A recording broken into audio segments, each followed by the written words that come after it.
Ogun ọ̀run sọ fún mi ò pé máa bọ̀. Wá o, wá wọlé. Ẹ̀mí àánú rẹ̀ ṣílẹ̀kùn sílẹ̀ ọmọ máa bọ̀. Ogun ọ̀run sọ fún mi ò pé máa bọ̀. Wá o, wá wọlé. Ẹ̀mí àánú rẹ̀ ṣílẹ̀kùn sílẹ̀ ọmọ máa bọ̀.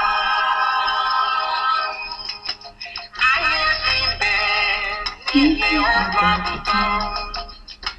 Ẹwà òkúrú pé ọ̀pẹ́ máa bọ̀. Wọ́n lè fi sísìn. Ẹwà òkúrú pé ọ̀pẹ́ máa bọ̀.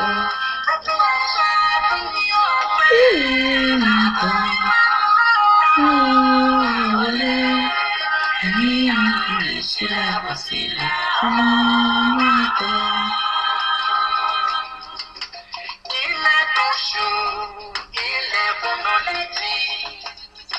Gbàgbọ́ bàbá ò ṣe ó ṣe. Ó ṣe ó dáyé wọn ṣe. Gbàgbọ́ bàbá ò ṣe ó ṣe. Kò ń sọ fún mi ò pé máa bọ̀. Ẹ̀mí àánú rẹ̀ ṣílẹ̀kùn sílẹ̀ ọmọ máa bọ̀.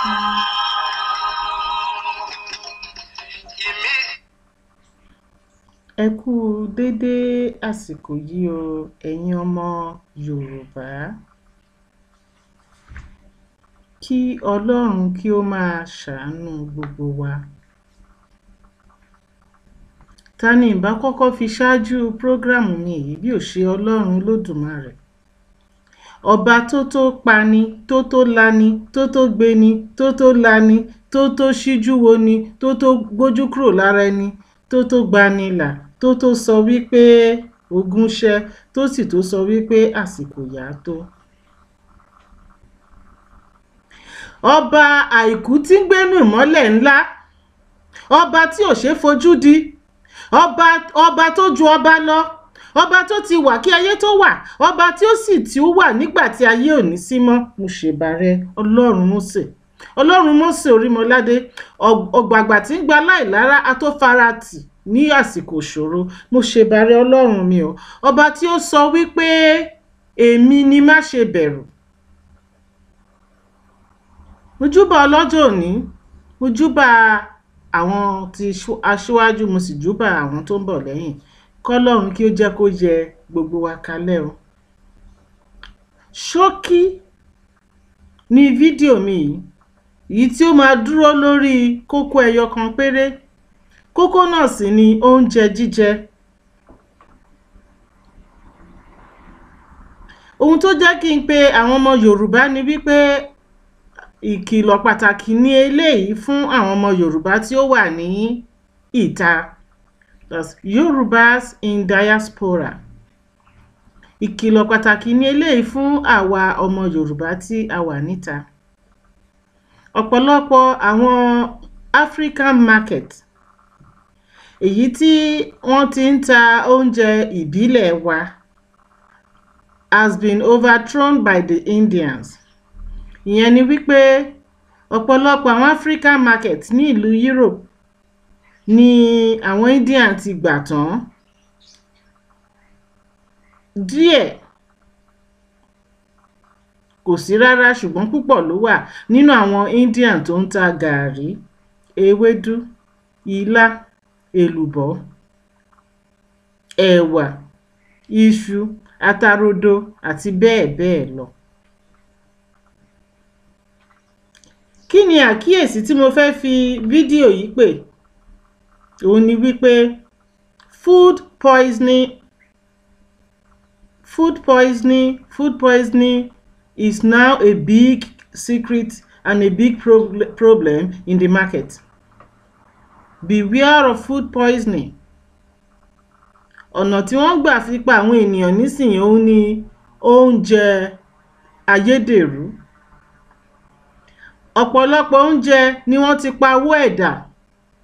Tí ẹ bá lọ sí African market, ẹ ṣọ́ oúnjẹ tí ẹ̀ ń rà ní ibẹ̀.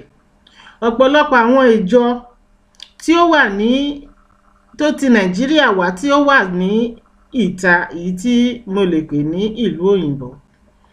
Ọ̀pọ̀lọpọ̀ àwọn oúnjẹ tó ti ọ̀hún wá, èyí tí a gbójúlé pé a ó rí rà ní àwọn ọjà tí àwọn Indian gbé síta, àwọn ọjà tí àwọn Indian ń tà. Ọ̀pọ̀lọpọ̀ oúnjẹ tó ti ọ̀dọ̀ wa wá tí a lọ ń rà níbẹ̀. Mò ń fi fídíò yìí sọ fún yín wípé ayédèrú ẹ̀ òun ló wà ń tà ń sìn. Lẹ́ẹ̀kan sí, mò ń fi kókó fídíò yìí sọ wípé ayédèrú oúnjẹ ti ilẹ̀ wa òun ni ó wà ní àwọn ṣọ́ọ̀bù tàbí àwọn ọjà tí India ń gbé síta nísìn. Pẹ̀lú ìdánilójú rẹpẹtẹ, atarodo tí ó wà ń tà ń sìn ayédèrú ni. Iṣu pàápàá tí wọ́n ń tà ń sìn ayédèrú ni. Ìrẹsì tí wọ́n ń tà ń sìn plastic ni. Ẹja tí wọ́n ń tà ń sìn poison ni. Kí ni èwo lẹ tún rántí ń bẹ̀? Cream kan wà tí ó dára púpọ̀ fún àwọn obìnrin. Cream yìí á máa pa ifo, á máa pa làpálàpá, á sì máa pa àwọn ifọ̀n. Mo ń fi àkókò yìí sọ fún yín pé Caroton cream tó wà ń tà ń sìn ayédèrú ni. Tí ẹ bá lọ síta tàbí tí ẹ bá lọ sí ọjà láti lọ ra ohun ẹ̀ṣọ́ tàbí ohun jíjẹ, ẹ fi ọkàn sí ohun tí ẹ̀ ń rà. Ẹ ò ní torí tibi oúnjẹ ẹnu jẹ májèlé o. Ọ̀pọ̀lọpọ̀ àwọn ìjọ, ọ̀pọ̀lọpọ̀ àwọn churches tó wà ń tà ń sìn, wọn ò lè ṣe kí wọ́n má se oúnjẹ fún àwọn ọmọ ìjọ wọn láì ní ìfura ohun tí mò ń sọ̀rọ̀ lé lórí.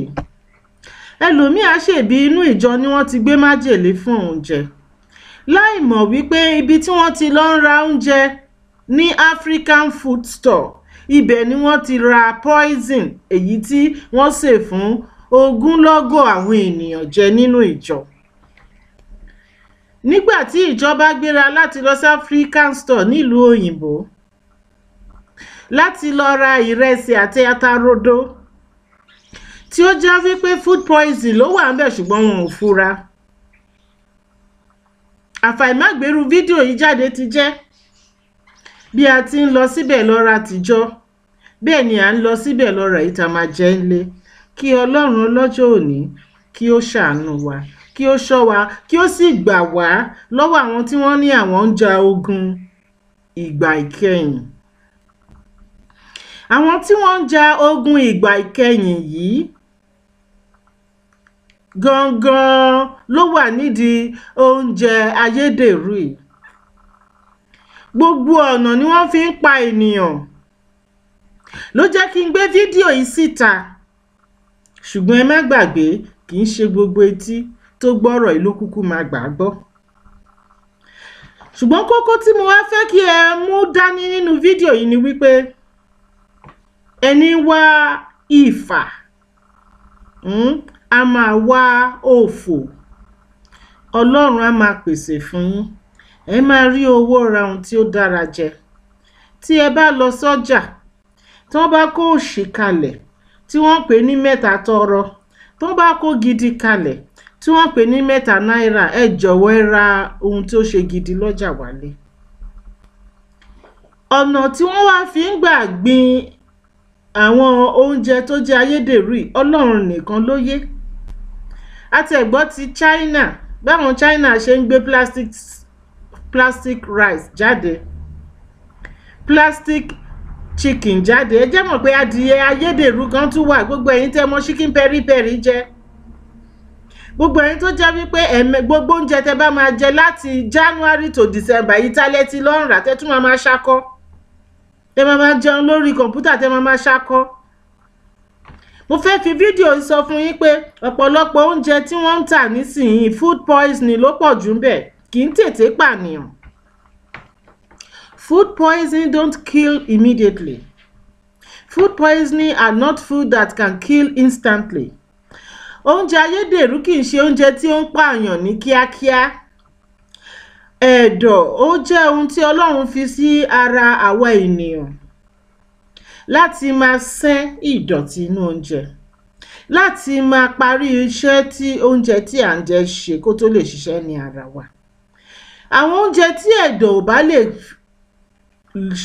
bá lè gbé lò, irú àwọn oúnjẹ yìí á máa fa ìdíwọ́ àti ìdènà sínú ẹ̀dọ̀. Oúnjẹ ayédèrú jẹ́ oúnjẹ tó ń ba ẹ̀dọ̀ jẹ́ ní díẹ̀ títí tí ẹni tí ó jẹ yóò fi kú páú bíi pẹ́pẹ́yẹ. A ò ní ti bi oúnjẹ dénú sàárè o. Ní ìtẹ̀síwájú, mo ní oúnjẹ ayédèrú ní kókó fídíò yìí. Èyí tí mo farabalẹ̀ gbé síta tí ẹnikẹ́ni ò sanwó fún. Èyí tí mo fi pẹ̀lẹ́pẹ̀lẹ́ gbé síta láì jẹ́ pé mo fẹ́ fi polówó ọjà. Mo ní kí ẹ ṣọ́ra fún oúnjẹ ẹnu. Èyí tí ẹ ń jẹ káàkiri. Èyí tí wọ́n ń tà lọ́jà. Àwọn tí ó ń pa ènìyàn ní ọjọ́ ìkẹyìn, wọ́n ti túbọ̀ sídìí oúnjẹ báyìí. Wọn ò rí ìbọn rà mọ́. Wọn ò rí bọ́ǹbù rà mọ́. Torí ìjọba àgbáyé ti dojúkọ àwọn ilé-iṣẹ́ tí wọ́n ń ṣe ìbọn àti bọ́ǹbù. Ṣùgbọ́n nísìnyí, oúnjẹ ni wọ́n rawọ́lé. Ẹ ṣọ́ra fún oúnjẹ ayédèrú. Báwo lẹ ṣe lè dá oúnjẹ ayédèrú mọ̀? Èmi ò bá gbé wọn síta báyìí kí n máa fi oríṣiríṣi hàn yín. Gidi rèé atarodo. Òfégèrè tó ń jà lófìnna, ìyẹn ni irọ́. Ìyẹn ayédèrú. Ṣùgbọ́n ṣe rí ìlú yàtọ̀ sí ìlú. Ìlú ibi tí mo wà yìí kò fi àyè gba irú nǹkan bẹ́ẹ̀ yẹn pé kí a tú àṣírí àwọn èèyàn síta. Kò yé yín? Ṣùgbọ́n ẹni tí ó bá ní etí ńkọ́, kí ó gbọ́ ohùn ẹ̀mí àti ìtọ́nisọ́nà fídíò yìí.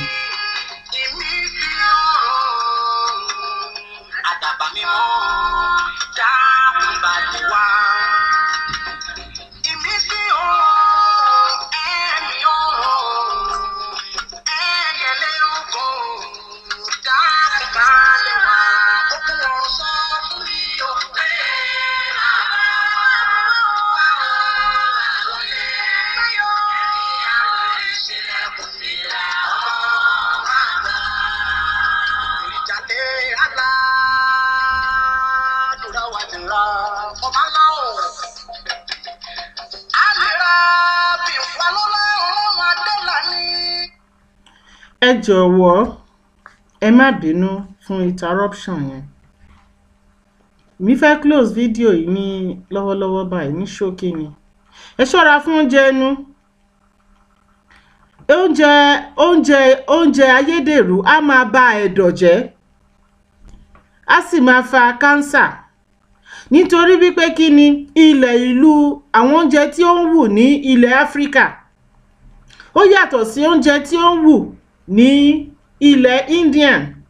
Àwọn Indian wọ́n gbé oúnjẹ wa wọ́n lọ gbìn sí orí ilẹ̀ tiwọn. Nígbà táwọn oúnjẹ yẹn máa jáde, ó jáde bíi plastics. Èmi jáde bíi flour. Èmi jáde with a lot of viruses. Ilá ìlú Indian ó gùn tó remote control ọwọ́ mi. Atarodo ìlú Indian ó tó flower candle tí mo gbé dání. Ìyẹn ni wípé tí kò bá ti ilẹ̀ Nàìjíríà wá tàbí kí àwọn oúnjẹ àwa Áfíríkà ti ilẹ̀ Áfíríkà wá kò lè dàbí oúnjẹ ilẹ̀ Áfíríkà. And apart from that, báwo ni ká ti ṣe tàwọn Indian sí? Àwọn yẹn dìídì lọ kó láìlọ́ọ̀nù dọ̀tí ni. Wọ́n fi tray ti láìlọ́ọ̀nù dọ̀tí. Wọ́n ṣe kí ni? Wọ́n neutralize ẹ̀. Wọ́n wá dà sí machine wá ń gé kélekèle bí ìrẹsì. Oh my God! Ẹ jọ̀ọ́, mo fẹ́ fi àkókò yìí rán yín létí pé Indomie ayédèrú gan ti wà. Tẹ́ bá wò pé káṣà jẹ káṣà ti gbé mi. ẹ̀dọ̀ lẹ fi ń ṣeré yẹn. Ẹni tí ẹ̀dọ̀ ẹ̀ bá ti bàjẹ́ kò ní dúró wòran tán.